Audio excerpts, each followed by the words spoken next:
हाँ जी, good morning 10th class. Today we start next sum of exercise 10.2। तो अज राजे थोनू 9th 10th and 11th सम करवाऊंगी। ठीक है, सब तो पहले आप 10th करते हैं क्योंकि थोड़ा जा ये ईजी आ। ठीक है, 9th थोड़ा जा लेंथी जाता। कहता prove the angle between two tangent drawn from the external point. External point तो दो टेंजेंट ड्रान करिए, उन्होंने जिहड़ा एंगल आ to the circle is supplementary.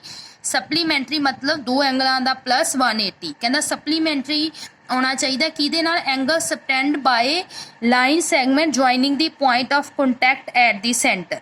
जिहड़े पॉइंट ऑफ कंटैक्ट सेंटर ते जाके ज्वाइन हुंदे आ उत्थे जिहड़ा बनदा एंगल। सप्लीमेंटरी प्रूफ कराउणा मीनस तुसी की प्रूफ करवाना, एक्सटर्नल पॉइंट तो जी टेंजेंट च एंगल बनता एंड जोड़ा पॉइंट ऑफ कंटैक्ट सेंटर च एंगल बनाते, इन्होंने दोनों का प्लस तुसी 180 कराना। बहुत ईजी सम आ। सब तो पहला P Q P R two tangent आ। ठीक है, पी ते क्यू इन्हों के पॉइंट ऑफ कंटैक्ट होणगे, ज्वाइन कर दो ओ क्यू दे पी सॉरी पी ते क्यू नहीं क्यू ते आर ज्वाइन कर दो ओ पी ओ क्यू ते ओ आर नूं। ठीक है, तो आप प्रूफ की करवाना पी एंगल ते Q O R angle 180। Supplementary हुंदा 180 जिन्हां दा प्लस होवे। हुण देखो आ क्वाड्रिलेटर बनदी आ दोने एंगल किन्ने हो जाणगे 90 दे बाय 10.1 थ्योरम दे नाल। ठीक है, पी क्यू टेंजेंट आ, ओ क्यू रेडियस आ, तो रेडियस ना टेंजेंट की हुंदा परपेंडिकुलर रिजल्ट लिख दोगे। ठीक है, 1 एंगल इनू मैं 1 ना दिता। तुसी भी डायग्राम च अगर ना तुसी नहीं लिखना चाहते, अगर तो तुसी पी क्यू ओ लिखना तो ना दे नू रहन दो। मैं वो ना लिखन की बजाय मैं इन्हों 1 2 ना दे लिया। ठीक है, 1 ते 2 दोने 90 होंगे ना। वो क्वाड्रिलेटर वाला रिजल्ट लगा देंगे। Sum of all angle of quadrilateral 360 हुंदा। 1 ते 2 एंगल थोनू पता 180 बन जू, इधर आके माइनस करोगे ये 180 रह जाना, हैंस प्रूफ। ठीक है, सेम 9th सम आ थोड़े कोले उहदी आ डायग्राम आ। तुसी की प्रूफ करवाना ओ A B 90 O sorry A O B this angle तुसी 90 प्रूफ करवाना। ठीक है, तो देखो किमें करावांगे। सब तो पहला X Y dash two parallel tangent ले लोगे। सेंटर ओ आ and other A B drawn with point C. A B tangent and other drawn कर दोगे। सी पॉइंट ऑफ कंटैक्ट आ उहदा इंटरसैक्टिंग एक्स वाई नू जिहड़ी इंटरसैक्ट करूगी ए ते एक्स डैश वाई डैश नू बी ते। ठीक है, आ देखो आ टेंजेंट ड्रान करती, सी एदा पॉइंट ऑफ कंटैक्ट इनू बी ते कटदी, इनू ए ते। आ दो पैरेलल टेंजेंट आ। ठीक है, आ एंगल आप शो कराना 90 ना। वो हम देखो आ एंगल 90 होगा, इन्होंने किमें शो करावांगे आप कॉन्ग्रेंट करवा के। प्रूफ करवाना एंगल 90 कंस्ट्रक्शन कर लो, ज्वाइन ओ सी कर दो।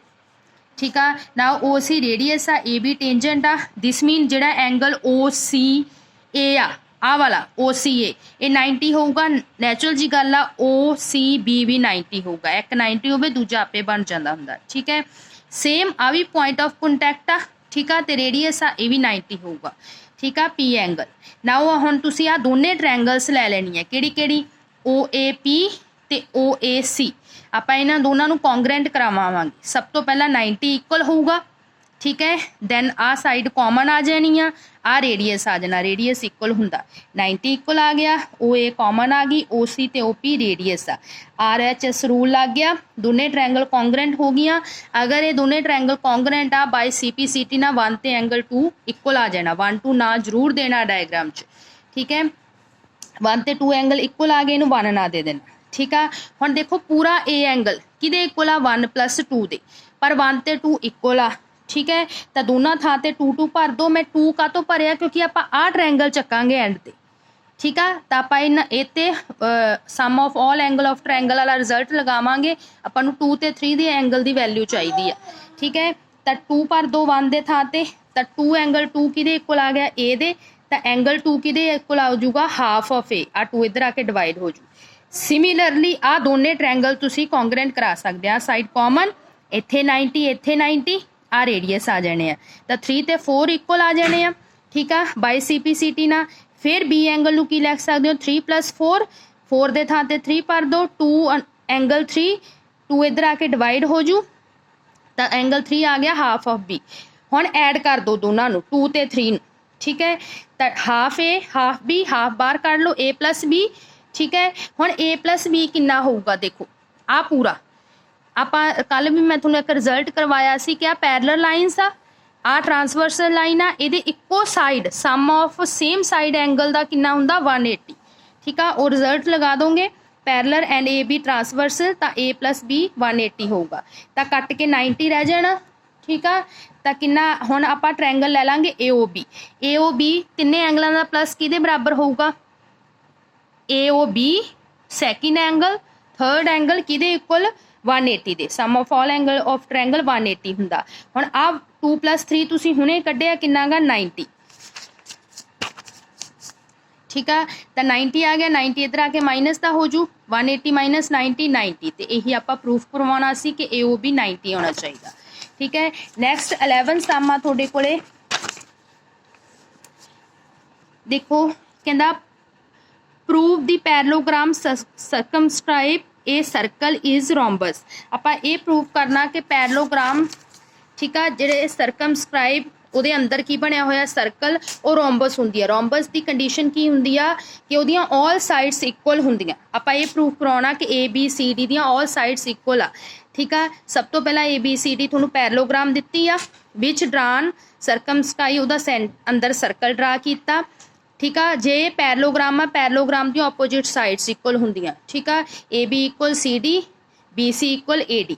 नाउ आप प्रूफ की कराउणा चारों साइड्स इक्वल करवाउणी है, तो इन्हां नूं किवें करावांगे, इत्थे तुसीं 8th सम च जिहड़ा रिजल्ट लगाया सी उही लगाओगे। ए एक्सटीरियर एंगल आ पॉइंट आ दोने की हो जाणगे equal, length of tangent equal हो जाणगे, A P is equal to A S. ठीक है, कल इहदे नाल दा आपां रिजल्ट कीता सी, सम कीता सी। सिमिलरली बी एक्सटीरियर आ तो P B equal to B Q हो जू, similarly C Q equal to C R ते D R equal to D S. तुहानूं मैं कल भी कहा सी, ध्यान रखियो दो साइडा एक पासे लिखो, A P J left side लिखा तो बी पी भी लैफ्ट साइड लिखो ताकि ऐड होके प्लस हो जाए।